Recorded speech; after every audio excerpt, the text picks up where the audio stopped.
Olá pessoal, Janaína Queradia da Inloco, transmitindo informações, compartilhando experiências. Inloco Business, episódio número 6, parte número 1. Hoje a temática é aquela que vem realmente trazendo modificações nas rotinas de trabalho, empregado, empregador, prestadores de serviço, enfim. E para isso nós estamos aqui com duas autoridades no assunto.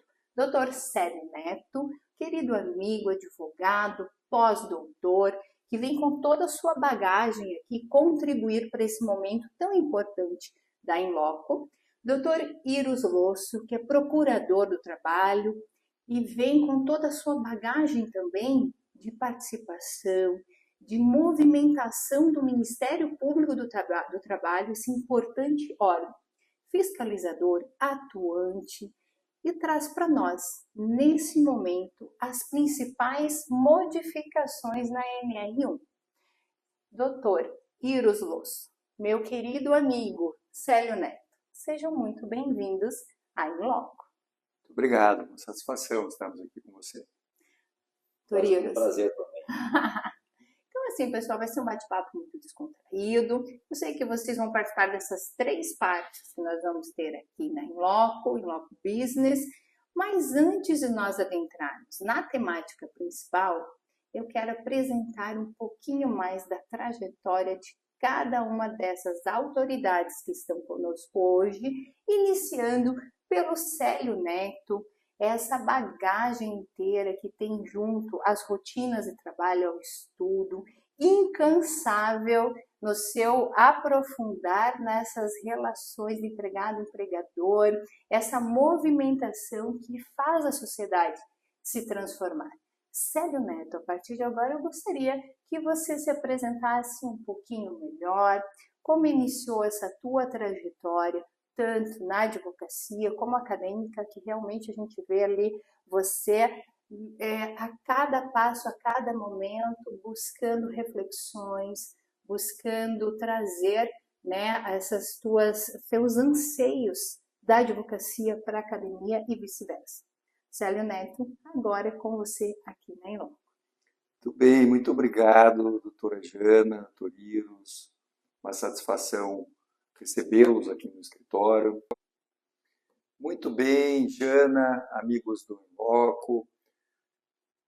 Na verdade, eu acho que o meu maior título é que eu sou amigo da Janaína.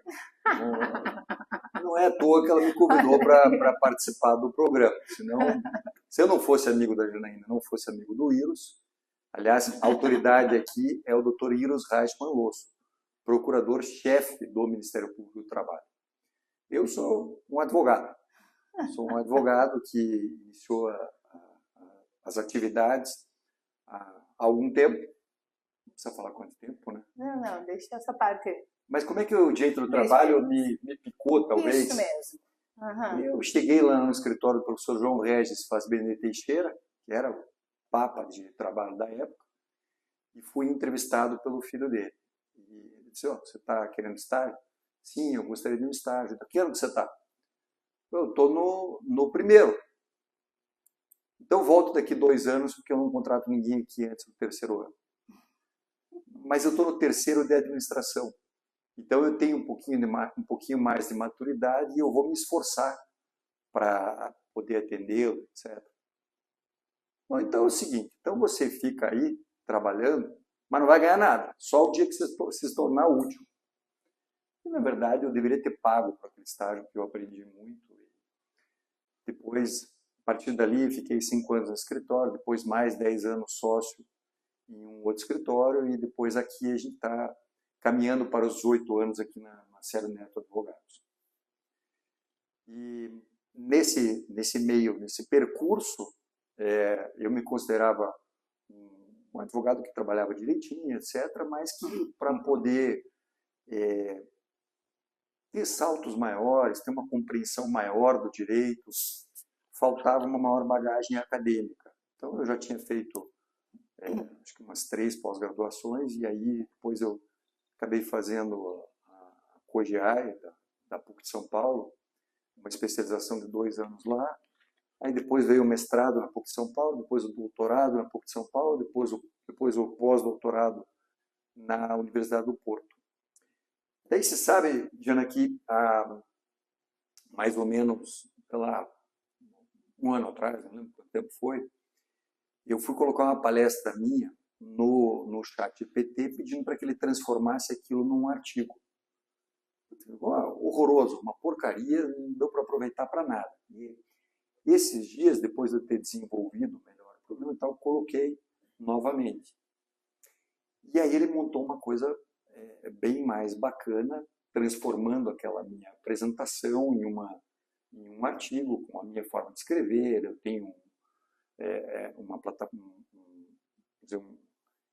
ali um Célio Neto Artigos e tal, que tem vários artigos meus, que tem livros, etc. e tal. E daí eu achei muito interessante, porque ele falou o seguinte, ele começa a virar teu amigo, você começa a conversar no chat e ele vira teu amigo, é quase confidente. Aí ele disse assim, na verdade, Célio, você nunca... Por que ele escreveu um negócio lá? Eu falei, não, você não pode escrever isso. De onde você tirou essa informação? Você não pode fazer esse juízo de valor, etc. e tal. Eu já percebi uma coisa, você não é contra a tecnologia, nem a favor, você sempre trabalha com uma palavra que chama-se conformação. Eu falei, isso mesmo. Então, todas as minhas obras e estudos, etc., eu sempre trabalho de fato. E aí ele falou da conformação das tecnologias, mas foi assim também até mesmo na obra da cláusula não concorrência no contrato de emprego, que via o princípio da proporcionalidade, eu explico como que ela se aplica, etc. Então eu gosto muito dessa palavra da conformação, porque ela serve para adaptar as tecnologias e as novas relações do trabalho aos modelos que vão surgindo na dinâmica da atividade empresarial, nas relações do trabalho. E a partir daí a gente se obriga sempre a estar pensando para frente, o que pode acontecer, etc. e tal. Então eu sou um curioso pelos estudos e gosto de procurar tentar trazer algumas tendências dos temas que devem ser discutidos para a gente já começar a enxergar isso desde logo. Célio, mas dentro assim dos teus estudos, doutorado, pós-doutorado, qual que é a tua inspiração para essa busca realmente incansável do estudo, da aplicação? Porque eu vejo também que o teu estudo, ele não se limita só aos teus artigos e a tua advocacia não se limita só à petição e audiência. Você consegue conectar tudo, desenvolver uma equipe, né, e fazer essa transformação no dia a dia de quem permite que você esteja com ele. Onde você busca tanta inspiração, certo? É que eu procuro ser despior a cada dia. Então sempre falo assim, o que eu posso melhorar agora? Então a gente sempre vai tentando melhorar algum ponto. Então eu te confesso que o mais difícil que existe não é o processo mais complexo, não é a questão mais difícil, não é a sustentação mais complexa. O mais difícil é você planejar, projetar e tratar dentro de um escritório de advocacia. A gestão do escritório é o que tem mais difícil. Então, isso é um aprendizado constante do que a gente pode fazer. Então, por exemplo, você percebe que no mercado você não está encontrando profissionais que estejam mais alinhados com o nosso DNA. Aí nós lançamos o programa de desenvolvimento advogado CN, que é para formarmos profissionais, assim como o trainee jurídico CN, com a nossa forma de enxergar o direito, sempre com um olhar de futuro, com o foco do cliente, ou seja, o que não é simplesmente olhar para o cliente, mas o que ele está buscando no negócio dele, conhecendo o negócio dos nossos clientes para trazer a solução. E sempre combinando a academia com a atividade prática e vice-versa. Eu acho que a riqueza só existe se houver uma interação constante, inclusive multidisciplinar, do que a própria NR1 é um exemplo enorme, que aí você tem a participação do setor de RH, dos diferentes setores da empresa, você tem o jurídico, você tem o setor de compliance, você tem o setor de desenvolvimento de pessoas, onde você vai trabalhar com lideranças e por aí vai. Doutor Iros, então é uma grata satisfação tê-lo aqui conosco. E antes de adentrarmos na temática principal, assim como fizemos com o Célio Neto, queremos saber um pouquinho mais dessa tua trajetória acadêmica, profissional, o porquê da escolha do Ministério Público do Trabalho e essa tua atuação tão significativa a chegar ao chefe da Procuradoria do Ministério Público do Trabalho do Paraná. Veja que relevante toda essa tua trajetória que nós queremos conhecer também. Olá, Jana, Célio, é um enorme prazer para mim realmente estar aqui nesse bate-papo sobre um tema tão relevante e atual que é a nova NR1. E rebatendo o que o Célio mencionou, o meu grande título é ser amigo dele, né? Que na verdade o Dr. Célio é uma referência hoje no direito do trabalho, não só no Paraná, mas no Brasil, um estudioso, né? Tem trazido temas de grande relevância para a discussão aqui nos meios jurídicos paranaenses e brasileiros, um integrante da Academia Brasileira de Direito do Trabalho, né? Então, um amigo de longuíssima data, né? Desde a época de juventude nos conhecemos. Então, é uma satisfação enorme estar aqui conversando com ele e com você também, Janaína, e trazendo um pouco, né, da nossa visão acerca do assunto, claro, como integrante do Ministério Público do Trabalho, né? Ingressei no MPT há 28 anos, em 98, e nesse tempo desenvolvi um gosto enorme pela área de meio ambiente de trabalho, de saúde e segurança do trabalhador. Legal. Né? Então, nesse tempo, tive a satisfação de 2005 a 2009 ser o vice-coordenador nacional da CODEMAT, que é a nossa Coordenadoria Nacional de Defesa do Meio Ambiente do Trabalho, da Saúde da Trabalhadora e do Trabalhador. Então, foram 5 anos que atuei nacionalmente em relação a temáticas das mais variadas, né, que envolvem a saúde laboral.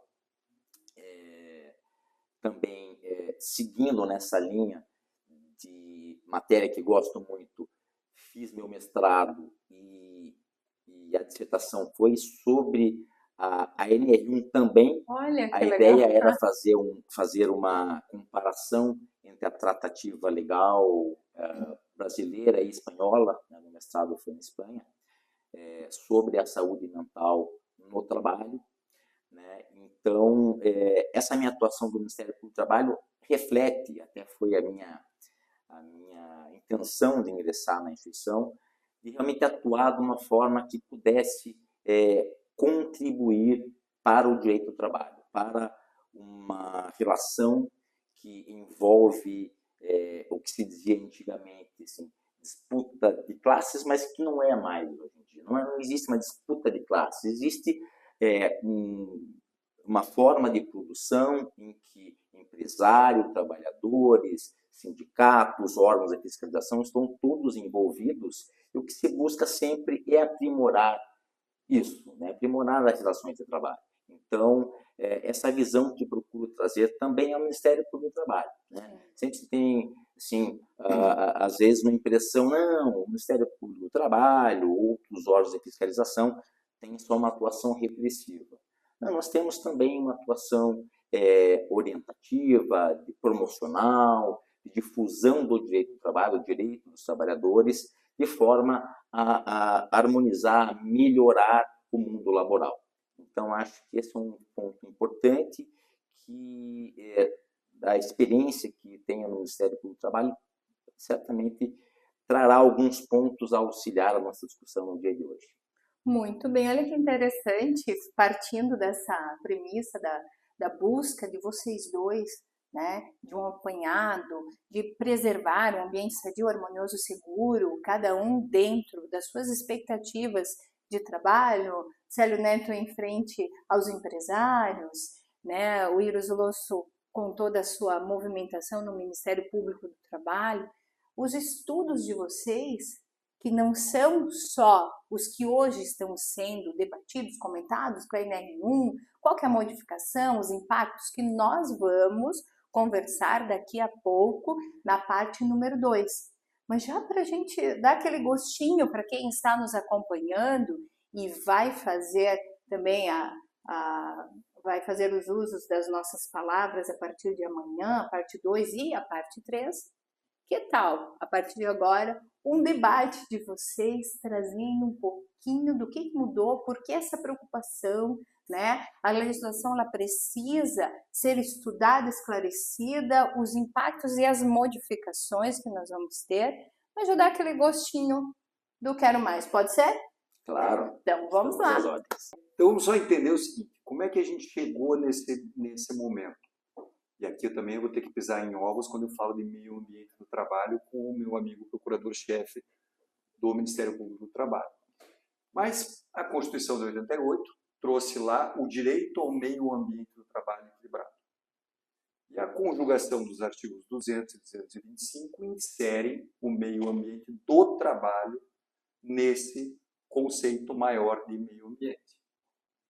E aí o artigo 7º da Constituição Federal, em um de seus incisos, trata da prevenção que se deve adotar, os cuidados, ou seja, os deveres do empregador de manutenção de um ambiente de trabalho rígido, saudável. Bom, aí vamos pegar aqui uma definição, mais ou menos de cabeça, do meu querido confrade, professor Raimundo Simão de Mello. Então, o que ele diz, o que é meio ambiente do trabalho? Meio ambiente do trabalho é todo aquele conjunto que compõe os instrumentos de trabalho, o modo de execução do trabalho, as relações que se dão do trabalhador para com o tomador do serviço, seja ele empregador, sejam eles terceiros. Bom, aí isso vai se combinando com a própria Convenção 190 da OIT, que trata do meio ambiente do trabalho, fora dos muros da própria organização, já adequada a um cenário muito mais virtual. Mas antes ainda da Convenção 190 da OIT, e também vale mencionar a Recomendação 206 da OIT, que também traz disposições, inclusive, sobre os riscos psicossociais. Voltando um pouquinho, e combinando, porque na verdade isso aqui é todo um arcabouço que vem trazer esse cenário. Se a gente for lá para 2013, salvo engano, Lei 12.846, se tiver, acho que é esse o número da lei anticorrupção no Brasil, onde ela traz os canais de denúncia. A gente vai evoluindo. Aí em 2015, nós temos a lei do bullying e do cyberbullying. Imagina se tivesse isso no tempo da escola. A gente tem lá a lei 13.186, 2015, para nos proteger. Né? Hoje em dia, eles têm essa proteção. A gente não tinha. A gente sofria bullying mesmo. Aí a gente vai evoluindo, salvo engano, a Convenção 190 é de 2019, a Recomendação 206 também. Aí nós temos em 2022 o Programa Emprega Mais Mulheres, que traz, inclusive, a CIPA-A+, que começa a trazer outras regras dentro de uma maior governança nas relações do trabalho que tange a prevenção ao assédio e violência. Em 2023, nós temos o programa a lei da igualdade salarial entre homens e mulheres, que também busca uma efetiva isonomia, só que só existe no plano constitucional até o presente momento. Então, isso tudo é uma evolução que vem se trazendo diferentes conceitos e que desaguam nesse momento aonde a NR1, quando traz os seus riscos psicossociais, incorporando ao programa de gerenciamento dos riscos, assim como físicos, biológicos, químicos, ela traz os riscos psicossociais, ela, na verdade, o que ela faz é concretizar o plano constitucional. E daí o porquê que muitas das disposições da NR1, ainda que não obrigatórias, antes da NR1, o resultado que daí poderia decorrer já seria responsabilidade do empregador. Então, ela insere um princípio princípio da prevenção. Ela traz com maior ênfase a prevenção combinada com todos esses outros elementos. E aí, só para concluir essa fala, aí os riscos psicossociais, eles não aparecem descritos o que é. Só que a gente volta para o conceito de meio ambiente do trabalho e a gente vê que o contexto e a organização do trabalho fazem parte da construção dos riscos psicossociais, ou seja, a eventual defeito, aliás, defeito na concepção, organização do trabalho. E essa concepção, essa organização do trabalho, ela já tinha uma definição de riscos psicossociais na NR37. Na NR37, que é do setor petroquímico. Só que uma NR de setor específico não pode ser aplicada de modo geral. Então, a NR1, quando ela traz, você pode se valer desse conceito só para efeito de compreensão, mas todo esse plano internacional e o próprio plano que reverbera os valores maiores da Constituição, partindo da nossa, o que a gente pode chamar de norma hipotética fundamental, que é o princípio da dignidade da pessoa humana, é que informam todo esse ordenamento, trazendo as principais diretrizes do que foi a atualização da NR1. Na verdade, foi um desaguar, né? A gente tem, desde lá de trás, né, essa preocupação historicamente no Brasil, lá com as normas regulamentadoras do Ministério do Trabalho e Emprego em 78, né, que vieram a tratar do meio ambiente do trabalho, da saúde e da segurança no trabalho de forma mais ampla, preocupadas as normas à época com os riscos mais usuais que se falavam, né, que eram os riscos físicos, biológicos e químicos, né. E nesse passar de anos, né, a OIT, como você mencionou, né, passou a também trazer para a discussão, no âmbito do direito internacional do trabalho, a questão do aspecto mental da saúde, né? A questão da preocupação da saúde física, dos acidentes de trabalho típicos, doenças ocupacionais em geral, mas a saúde mental estava ainda afastada dessas discussões, né? Então, no âmbito internacional, né, também puxo a barra da Convenção 55, 87, também trata da questão de condutas de assédio, já traziam menções a uma preocupação com aspectos mentais no trabalho, né? E no âmbito interno, né, depois das normas regulamentadoras, a Constituição Federal de 88 veio realmente a consolidar, né, esse conceito da importância da tutela do meio ambiente de trabalho, né, nesse contexto de meio ambiente de trabalho em geral, e com a preocupação, inclusive, de elencar, como você mencionou, né, Célio, no rol de direitos ali, fundamentais dos trabalhadores, no seu inciso 22, o direito à redução dos riscos inerentes ao trabalho, né? Então, essa conjugação de normas que você mencionou, ela é muito importante para a gente entender como que a gente foi cair nessa discussão e alteração da NR1 sobre riscos psicossociais, fatores de risco psicossociais e preocupação com a saúde no ambiente de trabalho, né?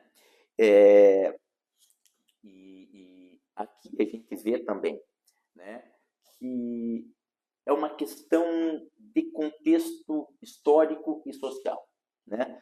Se vemos hoje o mundo do trabalho em 2026, o que nós temos? Um momento pós-pandêmico, né, em que a maciça maioria da população mundial, né, teve alguma repercussão, se não uma mínima ansiedade daquele momento de gravame mundial, pandêmico, né? E isso, obviamente, refletiu no mundo do trabalho, somado às formas de produção hoje muito focadas em metas, focadas numa produção, às vezes, muito intensa, né? Então, todo esse contexto atual faz com que as normas tenham que se atualizar também, Sérgio. Veja, hoje, o empresário empresário que pode chegar para nós hoje e dizer assim, não, eu não tenho absolutamente ninguém que tem um quadro de funcionários um pouco maior, ninguém afastado por algum problema psicológico. Hoje é a doença da vez, a doença psicológica, a doença mental, a doença psíquica, né? Então, a norma veio a trazer um enfrentamento de uma realidade que não tinha muita abordagem legal ou normativa. Então, ela veio trazer, nesse contexto do gerenciamento de riscos que o empresário tem que fazer, como o Célio muito bem pontuou, fatores de risco psicossociais, que são aqueles que realmente vão acabar repercutindo na saúde mental, psicológica do trabalhador. E nesse contexto, a importância do empregador entender isso não como uma ameaça ao seu negócio, mas um alerta que não, espera aí, eu tenho empregados, colaboradores que estão se afastando. O que eu posso fazer para melhorar e que eles possam prestar seu serviço de forma mais efetiva, mais produtiva, mais satisfeitos consigo mesmo?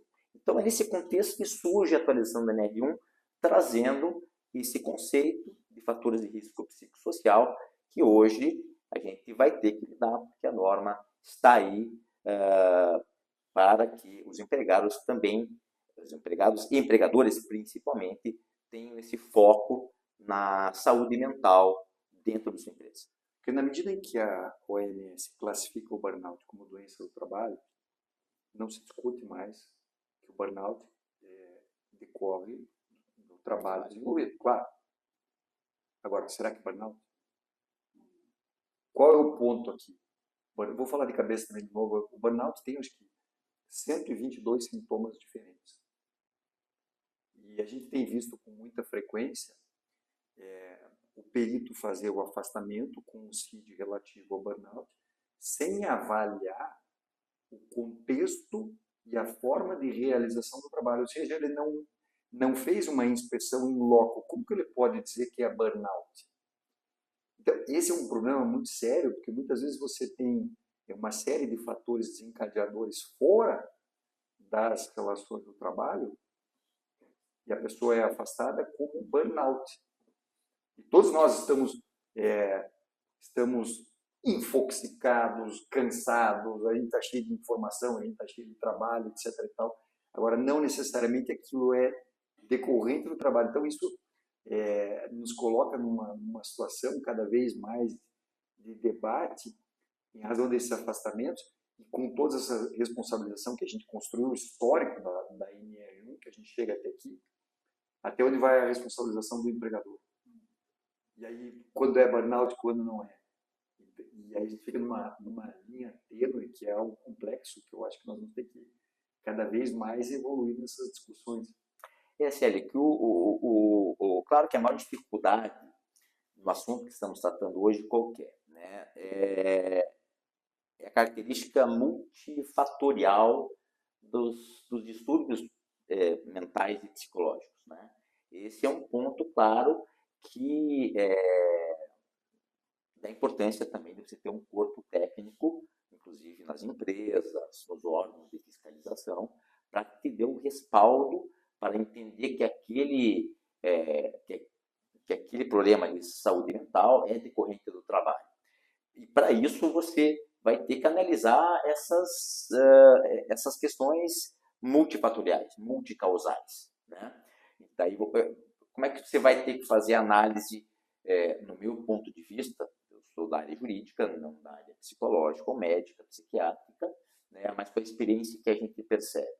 É uma análise de como é feita a organização de trabalho, a gestão do serviço prestado naquela determinada empresa. Né? Então, claro, você vai dizer assim, o trabalhador pode ter pode ter uma propensão maior a ter algum distúrbio psicológico, mental, talvez, mas se o meio ambiente de trabalho em que ele presta os serviços, ele proporciona uma série de fatores que podem desencadear de forma muito mais provável aquele distúrbio psicológico, aquele problema de saúde mental, vai haver uma relação, de certa forma, direta com o trabalho que ele presta. Então, acho que, ainda que tenhamos possamos ter uma discussão multicausal daquele distúrbio mental, psicológico, a análise vai ter que ser feita da forma como o trabalho é organizado, o trabalho é gerenciado. Então, esse é o ponto que eu vejo assim, de maior atenção por parte do empresário. Eu creio que a gente esteja na mesma linha, porque a gente está falando em concepção, em organização, e falamos e efetivamente como é que acontece na prática, né? Então daí que eu levantei aquela questão de haver o afastamento e se alegar que é apontado a doença como burnout sem que haja uma inspeção no local de trabalho. Então como é que pode relacionar o trabalho se não sabe como o trabalho está sendo desenvolvido? Como falamos, né, Célio, existem várias formas de você fazer a abordagem. Claro que o profissional da área da psicologia, da psiquiatria, é o que vai ter a melhor condição de enquadrar aquele eventual distúrbio como, como decorrente do trabalho, né? Sem dúvida, a visita em loco para entender a forma como é prestado o serviço é uma das maneiras que, no bojo de informações do expert, ele poderá chegar naquela conclusão. Mas, hoje, no quadro que temos hoje, fatores de risco psicossociais, se um perito ele puxa os dados, digamos assim, de forma mais genérica e mais coletiva, de uma empresa que tem um elevado número de afastamentos por depressão, né? Num setor específico, às vezes com um gestor específico. Mas peraí, pode... Você está entendendo? Ele está fazendo uma análise diagnóstica, ele não foi na empresa, mas ele fez uma diagnóstica do que está acontecendo nesse setor específico da empresa. Peraí, isso tem que ser motivado por alguma coisa. Entendeu? Claro. Como é que, em questionamentos para o próprio trabalhador, para colegas de trabalho, como é feita a cobrança de metas, como é feita a gestão interrelacional daquela equipe. Às vezes, são indicativos e indícios que podem estar gerando alguma repercussão na saúde daquele trabalhador, daquele grupo de trabalhadores. Então, cai de novo, Sérgio, na questão multicausal, que é característica dos distúrbios mentais e psicológicos, né? Então, claro, a inspeção em loco, a verificação, ela é muitas vezes necessária, mas não é única, né? Então, o expert na área realmente vai ter que fazer essa abordagem ampla, né? E aqui a gente cai num outro ponto que eu acho que é bem importante trazer, né? Às vezes o pessoal pergunta assim, mas Iros, a empresa às vezes é pequena, ou dentro do seu serviço de saúde e medicina do trabalho, não precisa ter médico, quem dirá um psiquiatra, um psicólogo. Psicólogo não está lá na norma que fala do serviço de saúde e medicina do trabalho. Às vezes a empresa tem que ir um pouco além, ter uma certa produtividade. Né? Peraí, como é que eu posso tratar disso? Chegou na minha mesa agora, tem que tratar das exigências da NR1 nova. Às vezes procura o seu técnico de segurança, ou a sua equipe de saúde e medicina do trabalho se aprofunde no tema, às vezes vai buscar talvez alguma discussão também com o psicólogo do trabalho. Sempre é importante se antecipar, né? Então, acho que isso é importante também. Então é isso, pessoal. Primeira parte desse episódio, super relevante, que nós queremos que você compartilhe, curta, manda as suas mensagens que nós vamos transmitir tanto para o Dr. Célio Neto, quanto para o Dr.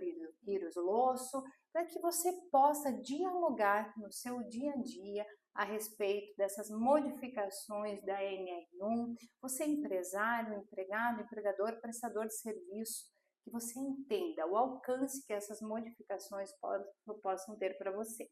A partir da parte número 2, impactos para toda a sociedade com relação à NR1. Então, não deixe de acompanhar aqui na Inloco, teu ecossistema de inovação em comunicação.